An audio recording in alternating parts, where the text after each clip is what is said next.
Hello and welcome to this week's edition of the AV Club, brought to you in association with the TapHouse Bar and Grill in Ranelagh. A great place for you to go on Sundays to watch RedZone as we really get into that festive football fever as we look ahead towards the first weekend where we're going to have NFL football taking place on Saturday as well as Sunday. So there's plenty to look forward to. Craig was with me last week when Ben couldn't make it, which was our fault, my fault specifically in fairness. This time, this isn't quite a swap deal. It just so happens that Craig isn't available, but Ben is. Ben Costello, how are you?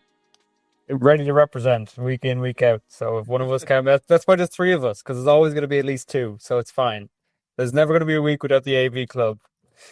You say that, right? But it's almost like the Indianapolis Colts quarterback situations. Like they had three, but they don't like, Daniel Jones isn't available. Anthony Richards isn't available. They don't like Riley Leonard. So like, what do we have to call some like podcaster from like 20 years ago to come in? This is not like the situation where when you have when you have multiple quarterbacks, you don't have one. This is not that case, Shane. This is the more podcasters on the AV club, the better, and the better quality. Okay, that's good. Which one of us is Philip Rivers? It's absolutely you, old man Brennan. I'm the youngest one of the three of us. That's the funny thing. Actually, I mean, not in spirit, but in not in spirit. What was your Spotify listening age again?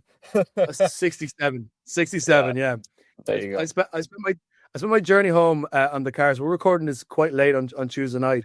I spent, after listening to Monday night's recap of the Irish NFL show, I spent it listening to Waylon Jennings, an album that he released in the early 70s. Unbelievable stuff, by the way. Waylon Jennings, what a man.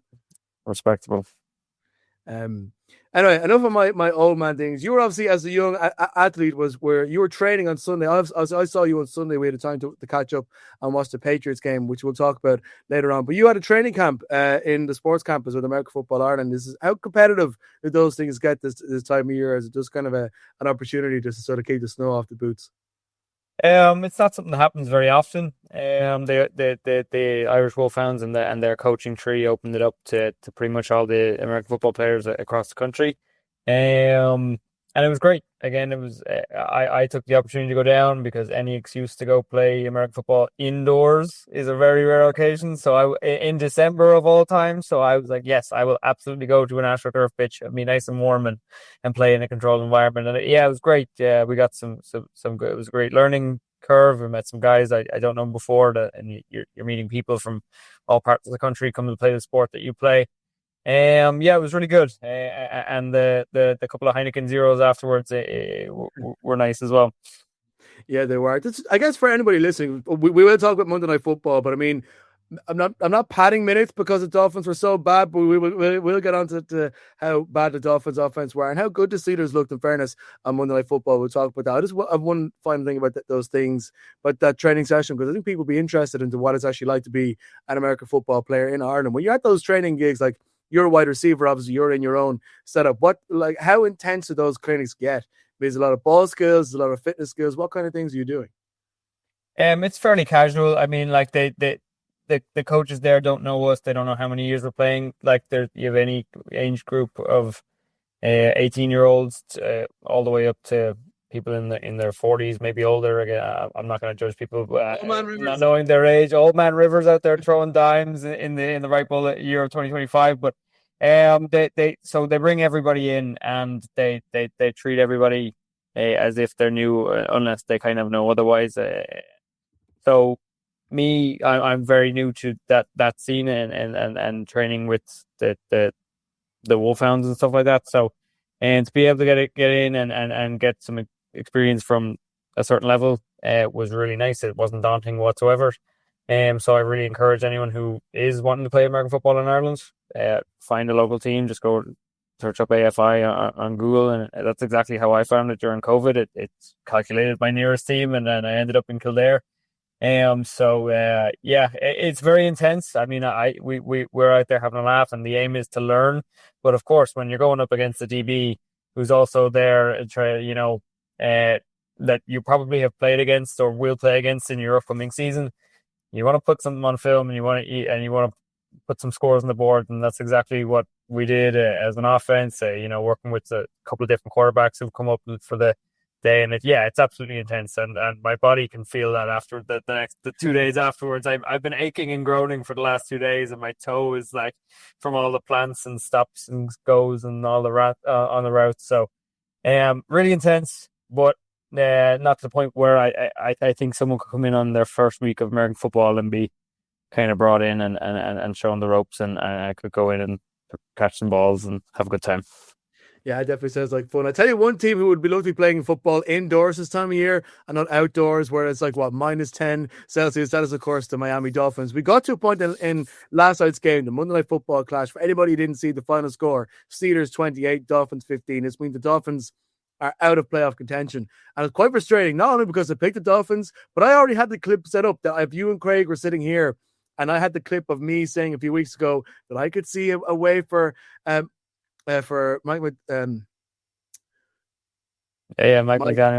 Mike McDaniel. For some reason, I blanked. I actually didn't doubt myself that his name was Mike McDaniel. I said, no, that's the offensive coordinator of the Patriots. Brain fart. Anyway, that Mike McDaniel would still be coaching his way back, and and the players might be trusting him, and he would still be getting some more faith out of his players. And as they went on the streak, they went from 2-7 to 6-7. Depends on how you measure it, they lasted longer in the playoff hunt than the Kansas City Chiefs, which you would not be expecting. I mean, you said at the start of the year. Now, they were both knocked out in the same week, so I would put that caveat. But it got to a point in the third quarter yesterday. Look, that 28-15 score makes the game look closer than it was, because it was 28-3 in the fourth quarter, and I think that then the Steelers knew to sort of start coasting, and then Tua started playing well. They did absolutely nothing in the first 3 and a bit quarters, to the point where Joe Buck is like, this Dolphins, he actually got frustrated in the commentary box. This Dolphins offense have done nothing, and he like visibly frustrated, and fair enough. I mean, the gripe that people have with Miami that they can't play in the cold doesn't really, it's not when we tag to the Bucks. It's not when we tag to teams of California. It's not when we tag to the Jags or to New Orleans, who play indoors in Louisiana, which is just as hot as Miami is. But for some reason, when they come into these games, and look, I know Pittsburgh is a difficult place to go. Aaron Rodgers, I think, looked pretty clean and a bit more agile than he was. Kind of Gainwell had a really good game. Really interesting to see the Philly version of the tush push, which is Aaron Rodgers standing back and pointing in a certain direction while the other players make the play, which I think is them setting up for a fake that they're going to use in January should they make the playoffs. But it's a really frustrating one for the Dolphins. I mean, a lot of Dolphins fans made the trip up to Pittsburgh there. For some reason, unless they're playing against the Jets, they just cannot perform in cold weather. And it's becoming a tired trope when you talk about a team who really have some good offensive pieces there if they just had the grit to go out and play. Look, the more things change, the more things stay the same. I think, I think the big word going around on teams that are already out of the playoffs as of the last few weeks, especially this week, we saw a lot of teams drop and officially be eliminated. I think a lot of the big word you can associate with these teams is culture. And the same can be said for teams who have skyrocketed, like your Patriots, like the Broncos the last few years. A good culture or a bad culture can make a team. And right now, while they have been playing great football the last few weeks and they have been winning, the culture there has not changed. So when you go play some hard-nosed football in the cold, in the snow, in freezing temperatures like they do, nothing has changed in that aspect, and that they're not built for that. They're not ready for it. It doesn't seem like they want to be out there playing. I'm yet to see a game where they can convince me otherwise. Were you at the game against Kansas City a few years ago in Europe? No, I wasn't at that one. No, that was no. But that's when I think of this narrative, that's exactly the type of game I go to, where you have a team here who's absolutely ready to go do whatever they got to do week in, week out. Doesn't matter what, rain, sun, snow. These teams like the Kansas City Chiefs, not particularly this year, but in previous years past, are out there ready to play, and this is not even a concern for them. This is not a narrative that you're going to associate with them. That's all we get with the Dolphins. And you're right, you don't put it with the other Florida teams. This is a culture they've built on themselves through results. It's not one game, it's not two games, it's a whole span of games. Did anybody believe the Dolphins were going to make a run? Absolutely not. I don't think at any point over this that I think people. I did a little bit. Really, you think they were going to You know sneak what? in as a 7 seed? No, I didn't think they'd actually sneak in, but I thought they would at least keep it interesting for another 2 weeks. And and I'm also slightly looking ahead to when they're playing against the Patriots in week 17, I think. But like, I saw like the Gruden clip where he's like, they're gonna play the Commanders, they're gonna be 3-7, then they're gonna play this, they'll be 4-7. I'm like, I look at the schedule, I'm like, oh, I actually believe this. I mean, obviously, this one against the Steelers was the tough one to do. They got obviously a really, really cold weekend because what? They're at home to the Bengals next week. So obviously, it's not nothing. Buccaneers could have been winnable, and then it would have come down to the Patriots on the final week, as it actually turned out to be. So I had the narrative already sort of pre-written in my head that it was doable, even if they only just about got over the Saints, and they played well against the Jets, but not stellar. So I don't know. Maybe I was not drinking the Kool-Aid, but I was sort of believing that there might have still been a bit more drama in this team yet. Not to be too Miami focused on this, but they and I mean very little offense when I say this because we absolutely love the Arizona Cardinals here on the AV Club. But the Dolphins and the Cardinals are one and the same. The Dolphins win a bit more games and they seem to be a bit more consistent and I have a little bit more faith in them.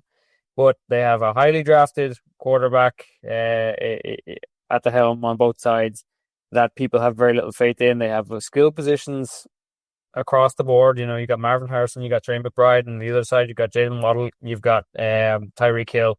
Obviously, Tyreek Hill's out with injury now, but at no point during the season do you think they're going to go out and win that division. It was Buffalo's division at the start of the year. Now the two of those are fighting at the top of it. You never thought the Dolphins were going to get a look in. The Arizona Cardinals are the exact same. You've got three teams above them. The two give the same energy, and again, it's culture. At no point, I think under the current regime that they're both under, is that going to change for me? Yeah, well, in fairness, there is a change of general manager coming in Miami, so it'll be interesting to see if that has any long-term impact. But I understand what you mean. Sometimes these things are just in the walls, to use Craig's phrase. Kieran Boyle has already christened the Falcons the Jets of the South. Can we call the Dolphins the Cardinals of the East? The Cardinals of the East. funny way you consider the Cardinals used to play in the NFC East up until the early 2000s. I think they were in really back during the Cowboys dynasty. That they were in the same division. They were NFC East teams. Of course, back when Philip Rivers came onto the scene. Back when a sprightly Philip Rivers. You know what? I was gonna talk about the AFC playoff picture first, but let's get that talk about out of the way because it's funny. The Patriots lost, and I feel maybe slightly better about that than your situation because the Seahawks won, but they won in an ugly game when Philip Rivers, let's be fair to him, and we were kind of slagging him off, and myself and Craig were sitting there last week being like, what in the name of Jesus are the Colts thinking of? There's nobody else to go to. And as Craig actually properly outlined with good research, as Craig, does, in fairness to him, and I didn't, in that particular case, they actually didn't have anywhere else to go to. He outlined all their options, and Philip Rivers was the least worst. And he's coming out there and we're waiting for the moment when the Seahawks going to put him in a blender. That didn't really happen. A good offensive line play, in fairness, but I think Colin Cowherd said that, look, sometimes with these old quarterbacks who just have it all in their head, that's all you need because it gives belief and there's a vote of confidence in the rest of the team, which has then played that extra 10% better. And actually, the cognitive ability is actually more important than physical ability in some aspects of quarterback play if you plan correctly. And look, he lost. And at the end of the day, and that's what Philip Rivers said, look, it was a blast, but we need to be winning. The Seahawks won. They kicked the field their way to winning. Tough game on Thursday night coming up against the Rams, but that's just quite an interesting game here. And I imagine a lot of neutrals were hoping for a Philip Rivers win just because it would have been a great storyline. Nothing against the Seahawks. I think no matter who they were playing against, that was the narrative people were hoping for. But it's probably surprised the Seahawks kept them in the game long enough that actually seemed possible for quite a lot of it. Yeah, no, I'm not going to harp on it too much. I don't want to be a homer. And as I said in the group chat today, I said, guys, don't stick me on a mic talking about this game because it's this could be a long drawn out episode. But fair play to him. Come out and go against our defense, which is the positive side of the Seahawks talk this week. Is their defense absolutely balled out? Okay, they allowed one touchdown and they really forced the ball with Jonathan Taylor, who seemed to play like he has been the first half of the season, and that might be because you've brought a bit of spark and a bit of life in with Philip Rivers. So congratulations to Phil. I think if that was any other team, I would with a kind of mid-range defense, I think you could be looking at a W here. If you're a Seahawks fan, I said it in the group earlier this week. I said if we lose this game against him, our season's over. It wouldn't be statistically. It wouldn't. We would make the playoff still, I think. But our season would be over. I don't think we could live that down, and I would have had to delete all my socials if that was the case, because I couldn't live. I couldn't live in a world where we were the ones to let him come back in after 5 years and beat us, and he almost did. And Jason Myers, pay him all the money he wants. Six for six, kicking a game winner from 56 yards out. He played spoiler for that. As I said, I feel like it was us against the whole world in wanting that victory. It's tough. It's tough. You know, Sam has not played great the last few weeks. JSN still had his 100 yards. He's still on pace. He's still playing great ball, but it's a tough movie to watch on offense, whereas the defense is really carrying up their end of the bargain. You just hope that they get it resolved before you go up against the number 1 seed this Thursday night. Yeah, it's an interesting sort of path that the Seahawks have been on, and we won't touch it. We won't dwell on it for too much longer because I know this will date because, of course, they're playing in the early game this week. But I mean, 30-24 against the Titans is a closer game than you expected. These are all the games they've played since losing to the Rams. 26-0 over the Vikings. Hey, the Vikings were terrible that day. Really good defensive output. Fair play to them. That 37-9 game with the Falcons, that first half was nothing from the Seahawks. They came out in the second half, and of course, they go against the win against the Colts. Now, in fairness, the mark of great teams is being able to win games and you're not playing well. And the Seahawks have been doing that. Let's not take anything away from that. I think, when we talk about the Broncos and we'll talk about a lot of teams in the AFC now in a second, that mark has to be up there. And look, they have a difficult run now at home to the Rams, at the Panthers, which really is, is super unpredictable, but really tricky. And at the 49ers in the last game of the season, which is going to be a huge, huge match, no matter what way both of those seasons go. So, yeah, look, just interesting one to see. I mean, I was talking to you in the, when we met up on Sunday, that Sam Darnold is a big game problem. Maybe he just needs to get a couple of these bad performances out of his system now to hit the reset button properly in time for this Thursday night matchup, and maybe that's the way things will pan out. Right, let's talk about the AFC for a minute, because I was sitting back when Ian Eagle and TJ Watt were sitting back, and we were looking at the statistics and the playoff bracket just before the Broncos played against the Packers, to be fair. And I was sitting back and I was looking at all the teams in the AFC. I'm like, I don't know who I trust in all of this group. Whereas in the there's maybe 4 teams, maybe 5 teams in the NFC who, if I put them into the AFC, they'd be favorites. Rams, Seahawks, maybe the Niners, maybe not. Bears, Packers, probably not the Lions now, where that's how I felt before that game started. All teams who, if they're in the AFC, I would say they're the clear favorites. But the AFC now, look, the Broncos are clear favorites. They're the only team who are now fully in the playoffs, technically speaking. The number 1 seed for a reason. We'll talk in a minute about how good of a game the Bo Nix had. But the Patriots-Bills game for me just shows how unpredictable this AFC can be, because the Patriots came up 21-0, and I know you were saying you want to be a homer. I will be a little bit here. I was pumped. I was ready to be like, all you old guys who were giving out about Mac Hollins coming in with his shirt off, old man yells at cloud, get stuffed. Anybody who thought that we weren't going to put it up to a big team, we've had an uber planned out, an amazing first half, 285 yards to 79 or something in that range. We were putting it in. This is the biggest test of the Patriots season. And I was really confident about that Bills game, because the Patriots have always matched up well against the Bills, even in bad seasons. Mac Jones 2 years ago, the last great win of his Patriots career happened against Josh Allen's Bills in Foxborough. And even last year when the Patriots went into Buffalo, when Drake May was still very much learning his trade, they played a good game. Buffalo won, but they played a good game. But the 5 drives... Not to mention the Joe Milton game. Not to mention the Joe Milton. See, I wasn't, because I like that one almost like just doesn't count, because like both teams were playing. But I mean, yeah, I suppose Gerard Mayo would probably say it counts. It helps with his record. But when you're in a position when there's when the offense scores 5 touchdowns in a row against you, as the Patriots were. I think you see the frailties in this team, which is actually kind of similar to the frailty that Buffalo has, in that the Patriots defense, when they work as a unit, they're a good unit. But when they don't work as a unit, there's no individual game changer on that side of the ball. They have that on offense. They have that on Drake May. They have that on Trayvon Henderson. They have that on Stephon Diggs. They have that on Hunter Henry. They don't have that on defense. So once somebody gets in a good rhythm with the run game and pass game working really well in tandem, because a lot of the teams the Patriots played against this year have one or the other, not both, then they just don't have the individual game playmaker to stop that. The Bills, I think, have a very similar problem. Then you look at who else is in the run for the AFC. The Broncos.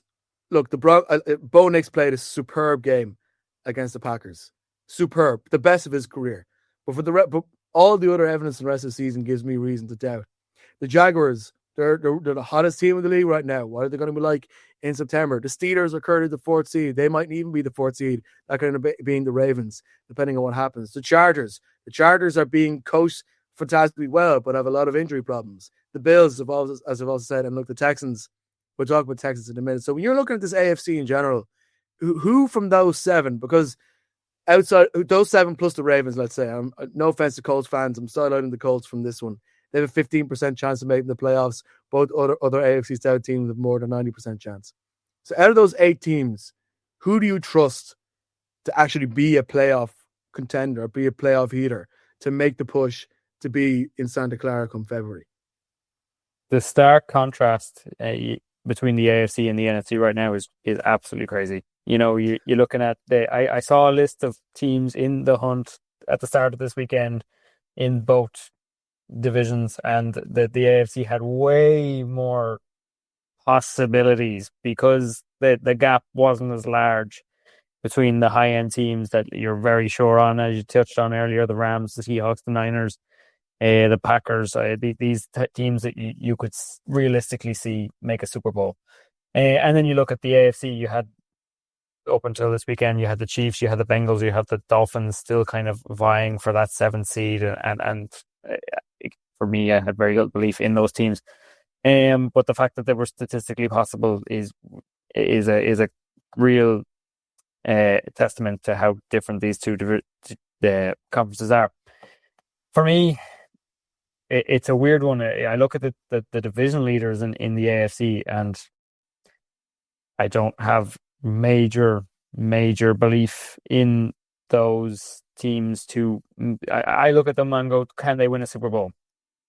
And yes, a couple of them are possible. The Patriots, I don't think this game against the Bills is a knock on you whatsoever. I think it's more of a plus for the Bills, and very much them saying, hey, look, we're not out of this yet just because you're having a great season.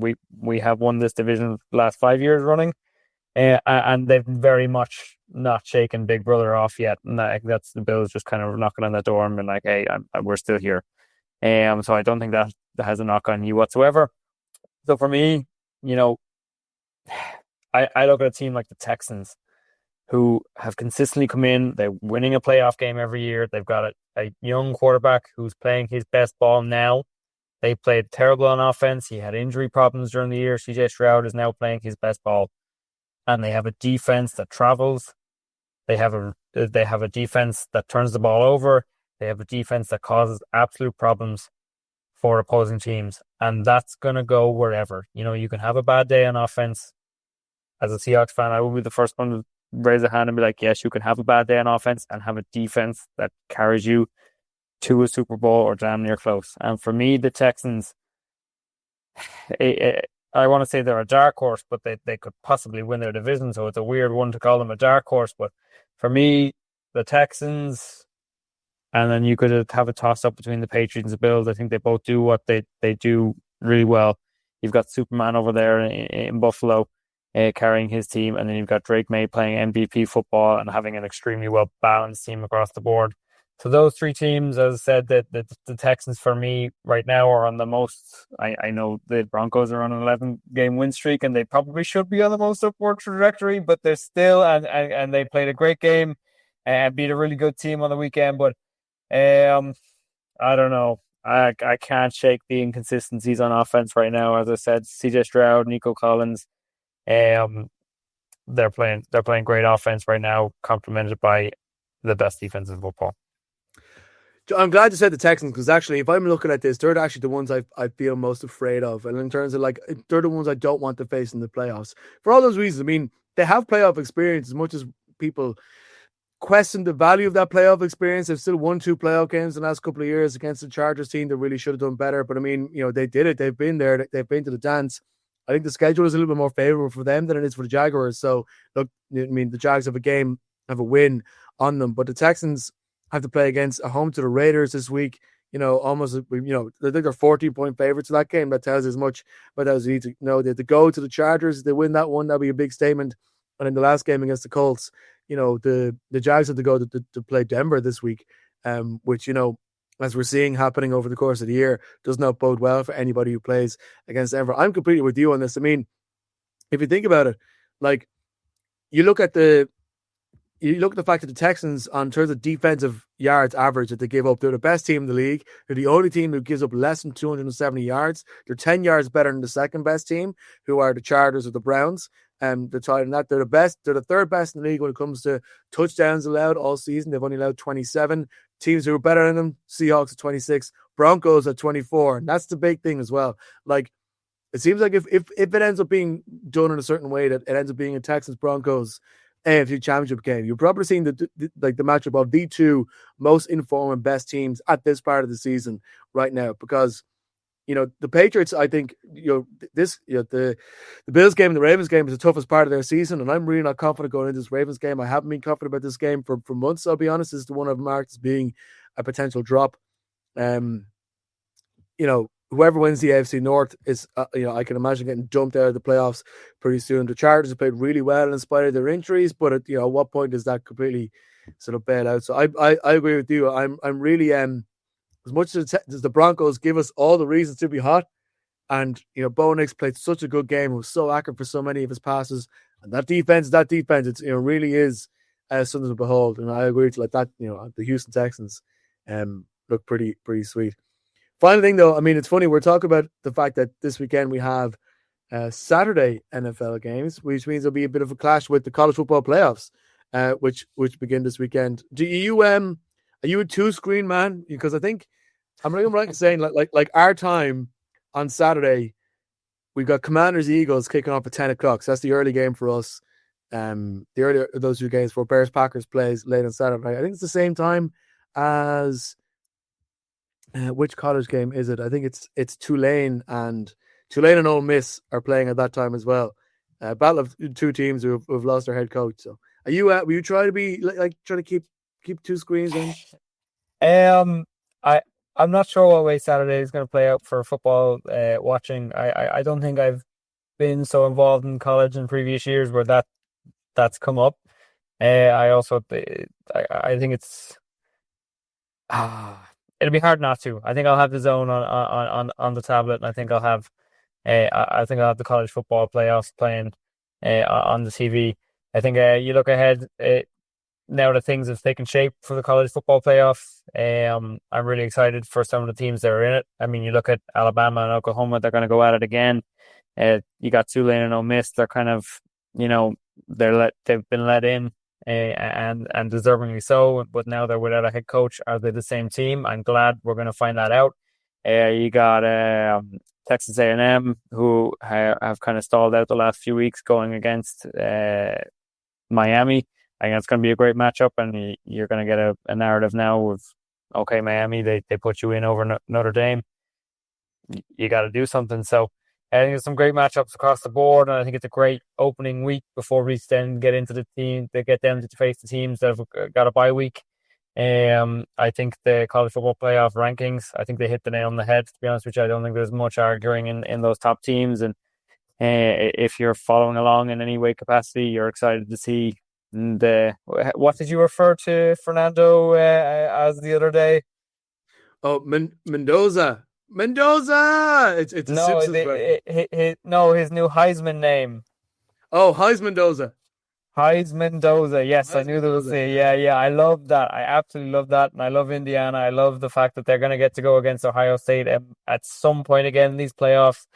I think Georgia's playing great. as well.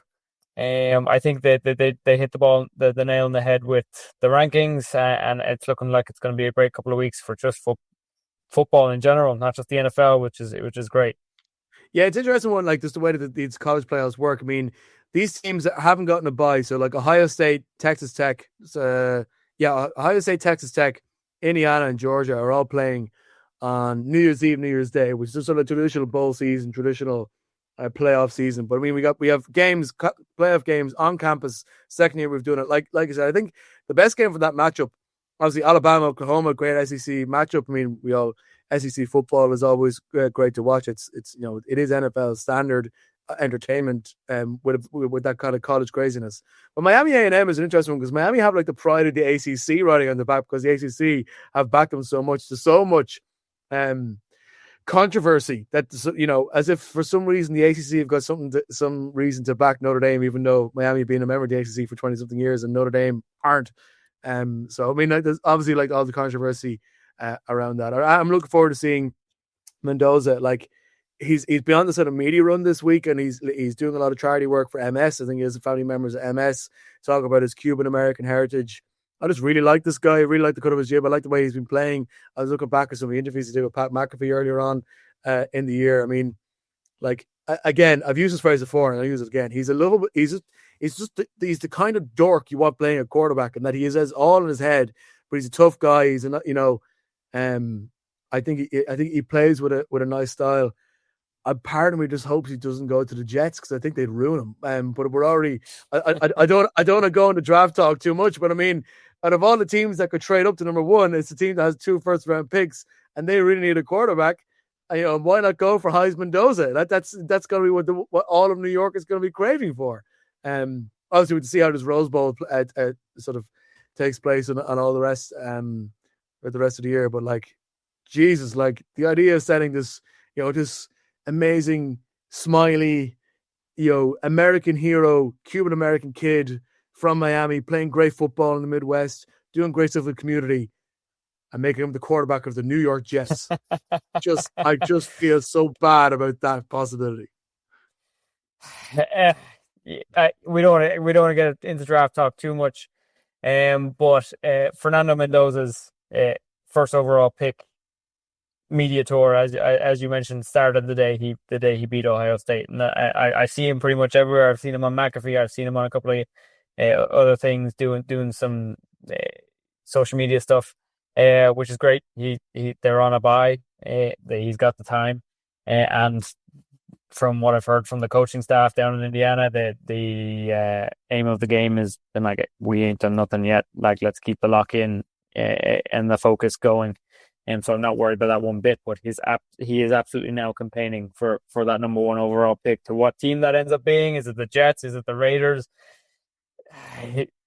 It's exciting time for football. That's all I can say. And the future and all those possibilities, while they're still up in the air, is exciting for us football fans.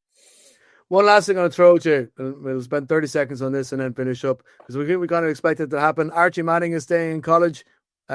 Keep calling him Archie. Arch Manning is staying in college. Archie is the grandfather who played for the Saints. Good call. Absolutely. I mean, Archie, his grandfather, did call that at the start of the year, and we all thought, I don't know if he speaks for his grandson when he says that, but it turns out he knew exactly what he was talking about, and he knew that his grandson needed a bit more time to develop. Looking at his stat line, 9-3, 13th rank. You're the last team on the outside looking in the playoffs. Not a bad first season as a full-time starter. He had just shy of 3,000 yards, which for college football is pretty standard, and he ended up with an okay to touchdown to interception ratio after the really bad start in the year. I think one more year in the lab, one more year to cook. I think you're going to be looking at him for that Heisman contention. That's no matter how many years he plays. If he ends up playing 2-3 more years in college football, I think we're going to look at him as a Heisman candidate. No matter how this kind of season ended, because you're always going to think he's a Manning and he's going to project upwards. But I think that even more so than last year is definitely the case this year coming, and excited to see him stay at Texas and for them to make a push and hopefully take that next level, because Texas, as you mentioned earlier, now that they're in the SEC, it just means something different. It just means Uh, more. The it SEC, it just just means more. it just means more, and I think when Texas get involved in that, it's going to mean even more. Yeah, interesting. They're playing the Cheez-It Citrus Bowl against Michigan on either New Year's Eve or New Year's Day. I can't remember which. I am saying the one I'm really looking forward to is, of course, the greatest football game anybody has ever conceived, the Pop-Tarts Bowl, which I think this year includes Georgia Tech and BYU. Can't wait. They've already done the start. They've already done the media for that. The head coaches turned up. They put the Pop-Tarts in like the little trophy thing. Like just like I genius. met the Genius. Pop-Tart mascot at the college football this year. Oh yeah. When I was on the sidelines, he was roaming around taking pics with everybody. I got him one. I think. Yeah, I should have sent that to you. I'll send it to you after. I think it ended up being. I wasn't stuck in the lift because I actually couldn't get in the lift with the Pop Tarts. The Pop Tarts were taking up too much room in the Aviva heading up to the press boxes. I've just seen the two most famous celebrities in the world. Like that's John Lennon and Paul McCartney just walk past me and they're getting on a lift. Now, the fact that I just used the phrase John Lennon and Paul McCartney as my reference to two most famous people explains to you why my Spotify age is 67. So I think that's a conversation for another week, Shane. I think we'll go round out the podcast on that front. All right, thank you very much for listening to the AV Club. Reminder you it's coming to you in association with the TapHouse RedZone Bar and Grill in Ranelagh. You can come check that place out. Fantastic place to watch football, and a lot of Steelers fans hang out there as well as there will be this coming weekend. But for now, Ben and our listeners, thank you very much.